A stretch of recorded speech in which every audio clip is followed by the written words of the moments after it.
ॐ अज्ञानतिमिरान्धस्य ज्ञानञ्जनशलाकया चक्षुरुन्मिलितं येन तस्मै श्रीगुरुवे नमः। ॐ नमो भगवते वासुदेवाय। ॐ नमो भगवते वासुदेवाय। ॐ नमो भगवते वासुदेवाय। श्रीमद्भागवतम दूसरा कैंटो 7वां अध्याय 47वां श्लोक।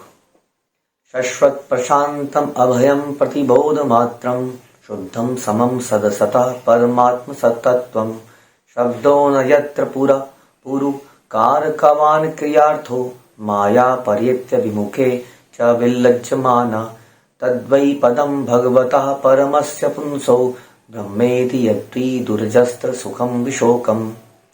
परब्रह्म के रूप में जिसकी अनुभूति की जाती है वह शोक रहित असीम आनंद से युक्त है। तो हम चर्चा कर रहे हैं ब्रह्मा जी द्वारा नारद जी को अवतारों के बारे में बताया गया और अवतारों के बीच में कृष्ण अवतार के बारे में बताया गया जो उनका ओरिजिनल स्वरूप है, उसके कई सारी लीलाओं के बारे में बताया। अब उसके बारे में थोड़ा फिलोसॉफिकल ज्ञान ब्रह्मा जी नारद मुनि को दे रहे हैं। एक तरह से भागवतम का सार ब्रह्मा जी नारद मुनि को बता रहे हैं और आगे जाके नारद मुनि को बोलेंगे कि अब इस ज्ञान का आप प्रचार कीजिए। तो ये ज्ञान गुरु परंपरा से इसी प्रकार मिलता है। तो अब ब्रह्मा जी बताते हैं कि पर ब्रह्म के रूप में जिसकी अनुभूति की जाती है वह शोक रहित असीम आनंद से युक्त है। तो भगवान को जानने की 3 अवस्थाएं हम सुनते हैं, जिसमें कि ब्रह्म या पर ब्रह्म कहा जाए, परमात्मा और भगवान। अधिकतर लोग भगवान के आंशिक जानकारी जान पाते हैं, विच इज कण कण में व्याप्त भगवान, या कई बार उनको पर ब्रह्म भी कह देते हैं। हालांकि पर ब्रह्म का जो वास्तविक है अर्थ है वो पर ब्रह्म इस संसार से अलग अपना एक दिव्य लोक में रहते हैं, लेकिन फिर भी अपनी शक्तियों के माध्यम से इस संसार के हर कण में व्याप्त रहते हैं। तो वास्तविक जो उनकी स्थिति है वो आनंद बता रहे हैं, शोक रहित असीम आनंद है। शोक रहित असीम आनंद, इसलिए उनको कहते हैं सच चित आनंद। शोक हमें कब होता है? हमें शोक तब होता है जब सांसारिक भय में हमें शोक होता है। शरीर के बोध के कारण हमें शोक होता है, क्योंकि हम पछताते हैं चीजों के लिए। हम कई चीजें हमें लॉस हो जाता है, एज चली जाती है, धन चला जाता है, संबंधी चले जाते हैं, हम ही चले जाते हैं, जा रहे होते हैं, तो हमें इन सारे प्रोसेस में शोक होता है, पछतावा होता है। लेकिन जो भगवान के उस लोक में स्थित लोग हैं, जो नित्य मुक्त आत्माएं हैं, वो शोक रहित आत्माएं हैं। और कई बार इसी संसार में जब व्यक्ति शुद्ध भक्ति को प्राप्त कर लेता है तो वो वैसे ही बिहेव करने लगता है जैसा कि वो भगवान के धाम में बिहेव करता है। ऐसी अवस्था में वो व्यक्ति नित्य मुक्त हो जाता है और शोक रहित हो जाता है। उसे किसी प्रकार का शोक नहीं रहता, बल्कि नित्य आनंद में रहता है। तो भगवान की जो ओरिजिनल स्थिति है वो आनंद की है, जीवात्मा की जो ओरिजिनल स्थिति है वो आनंद की है। लेकिन भौतिक आवरण के कारण, यानी कि शरीर धारण करने के कारण, इसके बोध के कारण या ये सोचने के कारण मैं शरीर हूं, उसको कई तरह के भय हो जाते हैं और आनंद चला जाता है। तो व्यक्ति विशेष जो है, हम लोग इस माया द्वारा ढक लिए जाते हैं, लेकिन भगवान को कभी माया द्वारा ढका नहीं जा सकता, इसलिए वो नित्य शोक रहित असीम आनंद में रहते हैं। यह निश्चय ही परम भोक्ता भगवान की अनंतिम अवस्था है। जो आनंद की अवस्था है, इस आनंद की अवस्था को आप भगवान को देख सकते हैं। जैसे परमात्मा रूप में शायद हम इसको एक्सपीरियंस नहीं करेंगे कैसे भगवान आनंद में रहते हैं। पर ब्रह्म या कण कण में परमात्मा के रूप में जो व्याप्त हैं, उसमें हम इसको शायद एक्सपीरियंस नहीं कर पाएंगे कैसे भगवान आनंद में रहते हैं। लेकिन जब उनके दिव्य स्वरूप में उनकी लीलाओं को सुनते हैं, जैसे कि अभी ब्रह्मा जी ने नारद जी को बताई, तब इन लीलाओं को सुन के हमें समझ में आता है कि यस, भगवान दिव्य आनंद में रहते हैं, क्योंकि वो ऐसी लीलाएं करते हैं। जैसे कि हमने सुना कालिया लीला, कालिया के ऊपर नृत्य करना। कालिया को मारते हुए उनके दिमाग में जरा सी भी टेंशन नहीं थी, शोक नहीं था, वरन वो उसको आनंदित होकर कर रहे थे। तो ऐसी अनेक लीलाएं भगवान करते हैं। तो ये जो भगवान की नॉलेज है, यानी कि जो भगवान की पर्सनल फॉर्म की जो नॉलेज है, कृष्ण रूप की जो नॉलेज है, उनकी लीलाओं की जो हमें स्मरण होता है, ये अनंतिम अवस्था है, ये तो फाइनल अवस्था है, जिसको सुनने से भक्त के हृदय में प्रेम जागृत होता है। वह शाश्वत रूप से सारे विघ्नों से रहित हैं और निर्भय हैं। कोई संसारिक विघ्न उनके आगे आ ही नहीं सकता, और भगवान के आध्यात्मिक संसार में किसी प्रकार का विघ्न है ही नहीं। वह पदार्थ है ही नहीं, वो सच्चिदानंद है, अपितु परिपूर्ण चेतना है। हम भी पदार्थ नहीं है, लेकिन हमने पदार्थ को धारण किया हुआ है। वह संदूषण मुक्त है। भगवान में कभी दूषण नहीं डाला जा सकता। ऐसा नहीं है कि भगवान को हमारे बीच में आके भगवान दूषित हो जाएंगे। जब नारायण संसार में आ गए तो दरिद्र नारायण बन गए, ऐसा नहीं हो सकता है। भगवान कभी दरिद्रता में आ ही नहीं सकते हैं, अज्ञानता में आ ही नहीं सकते हैं। वह संदूषण से मुक्त हैं, भेद रहित हैं, समस्त कारणों तथा कार्यों का आदि कारण है, कॉज ऑफ ऑल कॉजेज, भेद रहित है। क्योंकि भेद जो है हमारा शारीरिक लेवल पर है और भगवान शारीरिक बोध के ऊपर है। तो भगवान समस्त कारणों के कारण है, जिसमें सकाम कर्म के लिए न तो यज्ञ करना होता है और ना जिसके सामने माया ठहरती है। तो बता रहे भगवान, यानी कि संसार से beyond experience, experience out of this world. कई बार संसार में लोग out of the world experience प्राप्त करने के लिए आसमान से कूदते हैं, हवाई जहाज से, सम डिफरेंट एक्सपीरियंस, पहाड़ी से कूद जाते हैं, पानी के नीचे चले जाते हैं, they want to enjoy something, but उससे भी थोड़े समय में बोर हो जाते हैं, या उसमें कई बार कुछ दुर्घटनाएं हो जाती हैं जिससे भयभीत हो जाते हैं। लेकिन भगवान के धाम में ये परम आनंद भी है और भय भी नहीं है। तो इस प्रकार का भगवान का धाम है, इस प्रकार भगवान है। प्रतिबोध मात्रम, सांसारिक बोध से सर्वथा विपरीत अनुभूति है। पदार्थ में भौतिक कलेश है, पदार्थ में भौतिक कलेश है, अतः ब्रह्म के प्रथम बोध में ऐसे भौतिक उन्माद का निषेध है। तो यानी कि बता रहे हैं कि जब व्यक्ति ब्रह्म की स्थिति में आता है, सेल्फ रियलाइजेशन की स्थिति में आता है, तो जन्म मृत्यु रोग और बुढ़ापे से, क्षरपराट से सर्वथा भिन्न शाश्वत अस्तित्व की उसे अनुभूति होती है। जैसे हम इस लेवल पे आते हैं कि हम भगवान के अंश हैं, नित्य अंश हैं और आत्मा है, परमात्मा को बिलोंग करते हैं, इस संसार के नहीं है। तो धीरे धीरे जन्म मृत्यु बुढ़ापा, इन दुखों से, सांसारिक दुखों से हम हटते चले जाते हैं अपने आप, क्योंकि हम अपने आप को रिलेट करते हैं उस आध्यात्मिक जगत से। या निर्विशेष ब्रह्म की प्रारंभिक अवधारणा है, ये प्रारंभिक अवधारणा है।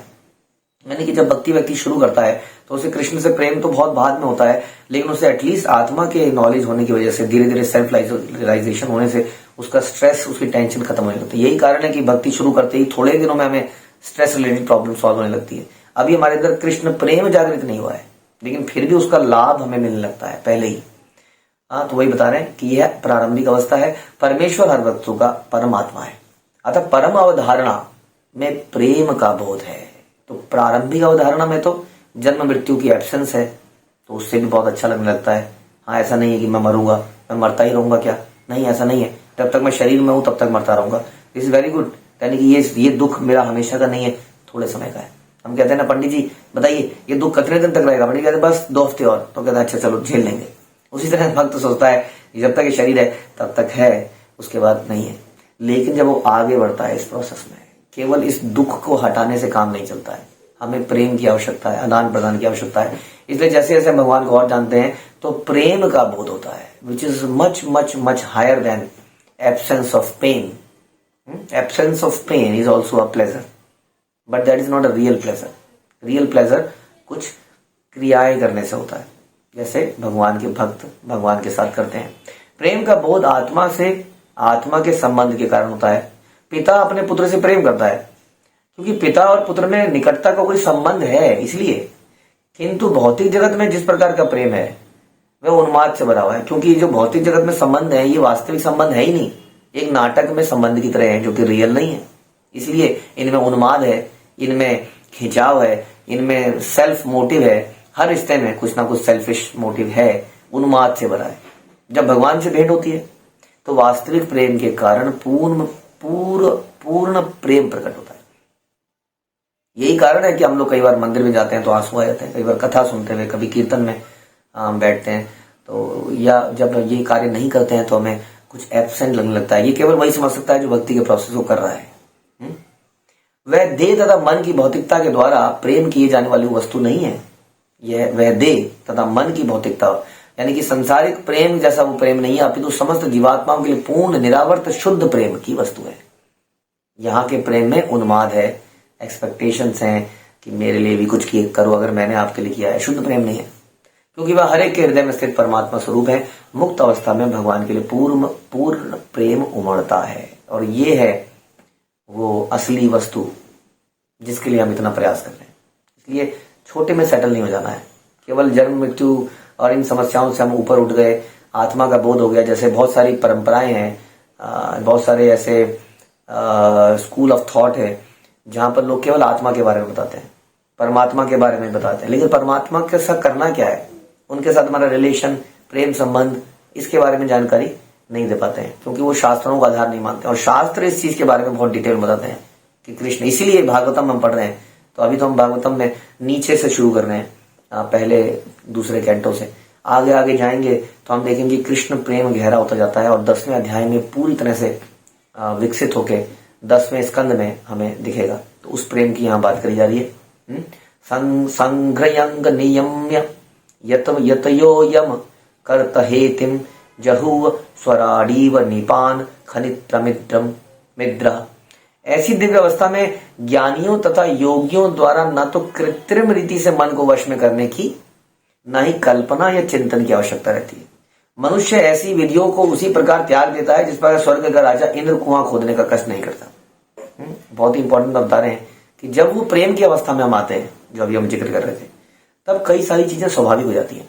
उसके लिए हमें जोर नहीं लगाना पड़ता। फॉर एग्जाम्पल, हम कितनी प्लानिंग करते हैं कि कई बार कि ऑफिस के अंदर ये काम कैसे होगा, ये व्यक्ति नहीं रहेगा तो क्या होगा। बड़ा बोलने जाता है कि आज देर से आज रात को आपको रुकना पड़ेगा। फिर वो कहता है नहीं मैं तो नहीं रुकूंगा। फिर हम उसको कन्विंस करते हैं नहीं तुम्हें रुकना पड़ेगा, नहीं तो ये हो जाएगा, ये हो जाएगा, ये हो जाएगा। रुकोगे तो फायदा है, पैसे मिलेंगे, नहीं रुकोगे तो दंड दिया जाएगा। किसी तरह से मजबूरी में इस संसार में काम कराने पड़ते हैं। और हम देखते हैं एक माता अपने बच्चे का सवेरे से लेकर रात तक काम करती रहती है। वो कभी नहीं झुंझलाती, उसको नहीं बोलना पड़ता नहीं तुम्हें रात को जगना पड़ेगा, क्योंकि छोटा बच्चा रात को जगेगा। माता स्वतः अपने आप से ही जगती है। और यही काम अगर उसको बोल दिया जाए कोई काम करने के लिए तो जगने को कभी राजी नहीं होते हैं। तो ये स्वाभाविक, जब प्रेम होता है तो सेवा करने का भाव स्वाभाविक आता है, उसे बोलना नहीं पड़ता है। वही बता दें कि ऐसी दिव्य अवस्था में ज्ञानियों योगियों द्वारा कृत्रिम रीति से मन को वश में करने की जरूरत नहीं पड़ती। यानी कि योग प्रोसेस में हम मन को कंट्रोल करने का वश में करते हैं। जैसे हम गीता में सुनते हैं 6ठे अध्याय में, ऐसे योगी अपने मन को वश में करने की प्रयास करता है, अपने श्वास को कंट्रोल करके, नेत्रों को टिका के। लेकिन भक्ति योग में वो धीरे धीरे प्रेम पैदा करने का प्रयास करता है भगवान के प्रति। और जब वो प्रेम पैदा होने लगता है तो सेवाएं साधना स्वाभाविक रूप से होने लगती हैं। मनुष्य ऐसी विधियों को उसी प्रकार त्याग देता है। इंद्रिय तृप्ति की वस्तुओं को त्यागने के लिए उसके ऊपर मॉनिटरिंग नहीं करनी पड़ती, वो स्वतः ही त्यागने लगता है, क्योंकि वो नीरस लगने लगती है, क्योंकि उसको उच्च स्वर उच्च स्वाद मिलने लगता है भगवान की भक्ति में। जिस प्रकार इंद्र को कुआं नहीं खोदनी पड़ता बारिश करने के लिए, इंद्र अपनी शक्तियों से बारिश अपने आप कर लेता है, उसके बाद इतना जल है। तो इसका मतलब यही बताया जा रहा है कि जब हम भक्ति में लगते हैं हमें हायर टेस्ट मिलता है, भगवान से प्रेम होता है, तो हम भगवान से रिलेटेड चीजों को करना हमारे लिए बोझ नहीं रहता है। जैसे कि माता के लिए बच्चे की सेवा करना बोझ कभी नहीं रहता है। जब कोई परम पुरुष भगवान की दिव्य प्रेम पूर्ण सेवा में संलग्न होता है तो इंद्रियों का नियंत्रण तथा आत्मसिद्धि एक साथ प्राप्त हो सकते हैं। इंद्रियों का नियंत्रण और आत्मसिद्धि दोनों एक साथ हो जाते हैं। वो कोशिश करता है भगवान से प्रेम की, आत्मसिद्धि की, नियंत्रण अपने आप हो जाता है। हमने कभी किसी को नहीं बोला कि आप लहसुन प्याज मत खाइए, आप ये छोड़ दीजिए, लेकिन हम देखते हैं कि कथाएं सुनते सुनते स्वतः से वो चीजें छोड़ने लगते हैं, स्वतः से कंठी माला धारण कर लेते हैं, माला बढ़ाने लगते हैं। इसलिए परम मुक्त जीवात्माएं भगवान के कार्यकलापों को सुनने और जपने की इच्छुक रहती हैं। तो यही एक्चुअली में लक्षण है कि हमारे अंदर प्रेम विकसित हो रहा है। सश्रेयसाम अपि विभु भगवान यतोस्य भाव स्वभाव विहितस्य सतः प्रसिद्धि देहे स्वधातु विगमे अनुविशीर्य माणे व्योमेव तत्र पुरुषो न विशीर्य तेज। जो कुछ भी कल्याणकर है, जो भी बेनिफिशियल है, उसके परम स्वामी भगवान है। क्योंकि जीवात्मा जो भी कर्म करता है, चाहे वह भौतिक या आध्यात्मिक अवस्था में किया जाए, सबका फल देने वाले भगवान ही है। तो भगवान फल देते हैं, लेकिन भगवान हमारे कार्यों के अनुसार हमें फल देते हैं। इस प्रकार हम कई बार सोचते हैं नहीं ये तो मैंने किया, ये तो इसने किया, ये तो मुझे इसने दिया। वास्तव में वो देने वाले हमें भगवान है। भगवान की कृपा से हमें सब मिलता है। इस प्रकार वह परम उपकारी है। प्रत्येक जीवात्मा अजन्मा है, अतः इस भौतिक जगत तत्वमय शरीर के विनष्ट हो जाने के बाद भी यह आध्यात्मिक जो व्यक्ति है बना ही रहता है। जिस प्रकार शरीर के भीतर वायु रह जाती है। तो यहाँ बता रहे हैं किस प्रकार से भगवान जीव जो है अजन्मा है, जीव भी अजन्मा है जैसे भगवान अजन्मा है। और भगवद गीता में 2.30 में भगवान बताते हैं इस बात को कि किस प्रकार से भौतिक तत्वमय देह के विनष्ट हो जाने पर भी जीव नष्ट नहीं होता है। जब तक जीव संसार में रहता है तब तक उसके द्वारा किए गए कर्मों का फल उसे अगले जीवन में इसी प्रकार या इसी जीवन में मिलता रहता है, जब तक कि वो इस जन्म मृत्यु के चक्र से नहीं निकल जाता। बल्कि ये कहिए कि वो जन्म मृत्यु के चक्र से निकलता ही तब है जब तक कर्मों का फल एक्शन रिएक्शन समाप्त नहीं हो जाते। ये एक्शन रिएक्शन कैसे समाप्त किए जाए हम तो नहीं करना चाह रहे हैं, फिर भी एक्शन रिएक्शन क्यों हो रहा है? जब तक हम अपने लिए यानी कि इस देह के लिए, इस शरीर के लिए, अपना मतलब शरीर की बात कर रहे हैं, या इस शरीर से संबंधित वस्तुओं को अपना मान के कार्य करते हैं, उन कार्यों का रिएक्शन आता है। जब हम कृष्ण की, सुप्रीम पर्सनैलिटी ऑफ गॉडहेड की, पूर्ण पुरुषोत्तम भगवान की सेवा के लिए या उससे संबंधित कार्यों के लिए कुछ श्रम करते हैं, उन श्रम का रिएक्शन नहीं होता है, और इस प्रकार पुराने रिएक्शन समाप्त हो जाते हैं, नए बनते नहीं है, जीवात्मा मुक्त हो जाता है। तो इसलिए बता रहे कि ये जीवात्मा हमेशा बना रहता है। परम उपकारी भगवान के निर्देशानुसार जीव को उचित आध्यात्मिक शरीर प्राप्त होता है। जीवात्मा को ये देह त्यागने के बाद यदि वो पवित्र हो जाता है, शुद्धतम हो जाता है, भौतिक उसकी अनासक्ति उसके अंदर हो जाती है, तो उसको एक आध्यात्मिक शरीर मिलता है, जो भगवान से उसकी संगति के अनुसार मिलता है। यानी कि उसको क्या मिल सकता है? 5 प्रकार की मुक्ति हम सुनते हैं।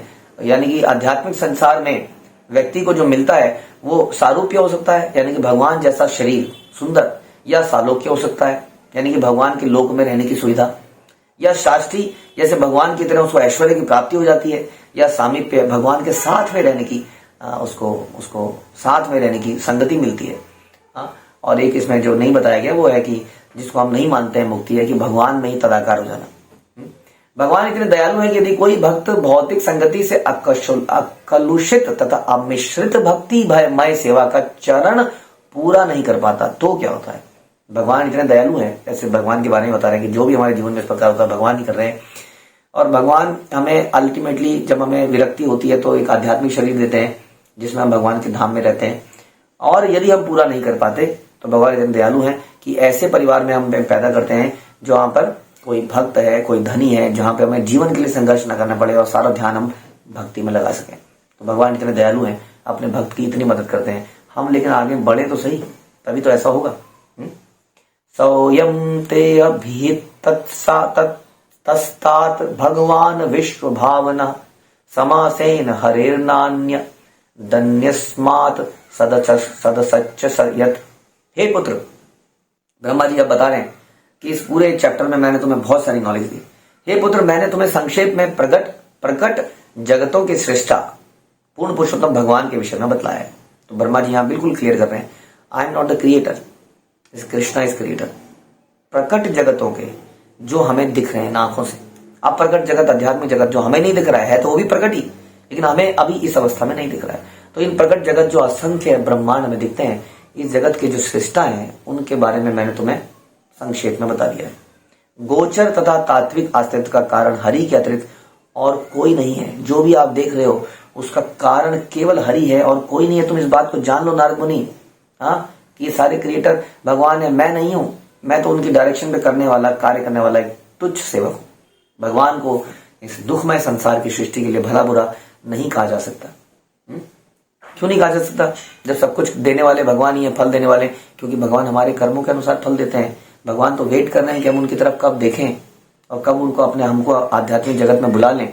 लेकिन हमारी आसक्ति इतनी जबरदस्त हो गई है भौतिक जगत में कि हम कुछ कार्य करते हैं, उसका एक्शन का रिएक्शन होता है, उस रिएक्शन को हम झेलते हैं, संसार में बार बार पैदा होते हैं। इसके लिए हम भगवान को जिम्मेदार नहीं ठहराया जा सकता। जिस प्रकार की राजा को राज्य में कारागार बनाने के लिए दोषी नहीं ठहराया जा सकता। ये कैसा राजा है, इसने जेल क्यों बनाई? जेल इसलिए बनाई क्योंकि कुछ लोग सरकार के कानून का पालन नहीं करेंगे, उनको सुधारने के लिए जेल बनाया गया। उसी प्रकार से भगवान ने ये भौतिक जगत बनाया उन आत्माओं के लिए जो कि शुद्ध नहीं है, भगवान की सेवा न करके खुद ही संसार को भोगने की इच्छा रखते हैं। ऐसी जीवात्माओं को सुधारने के लिए जेल बनाया। जेल कभी दंड देने के लिए नहीं बनाया था। तो क्या जेल बनाना इज ए गुड प्लानिंग? अगर एक सिटी बनाई जाए तो उसके आसपास कहीं ना कहीं जेल बनाई ही जाती है। अध्यात्म सोचिए, अगर हमारी सिटी में, हमारे इंडिया में अगर जेल ही ना हो, वर्ल्ड में अगर जेल ही ना हो तो कितना मुसीबत आ जाए। तो जेल होनी जरूरी है कुछ परसेंटेज ऑफ लोगों के लिए, जिनको वहां पे सुधारने के लिए भेजना पड़ता है। फिर भी वो पतित आत्माओं को अपने धाम में ले जाने के लिए इच्छुक रहते हैं और इसके लिए प्रमाणिक धर्म शास्त्रों को, प्रतिनिधियों को, अवतारों के रूप में बद्ध जीवों को अनेक अवसर प्रदान करते हैं। और अभी हमने अवतारों के बारे में इतनी लंबी लाइन सुनी श्रीमद् भागवत में कि सारे अवतारों का पर्पस क्या है, बद्ध जीवात्माओं को कैसे संसार से वापस लेके जाया जाए। इदम भागवतम नाम यन्मे भगवतोदिदम संग्रहो अयम विभूता नाम त्वमेदद विपुली कुरु। हे नारद, पूर्ण पुरुषोत्तम भगवान ने ही मुझे यह श्रीमद् भागवत नामक तत्व ज्ञान संक्षिप्त रूप में बताया और यह उनकी विभिन्न शक्तियों का संग्रह है। अब तुम स्वयं इस ज्ञान का विस्तार करो। ग्रंथराज श्रीमद् भागवतम की जय। श्रील प्रभुपाद की जय।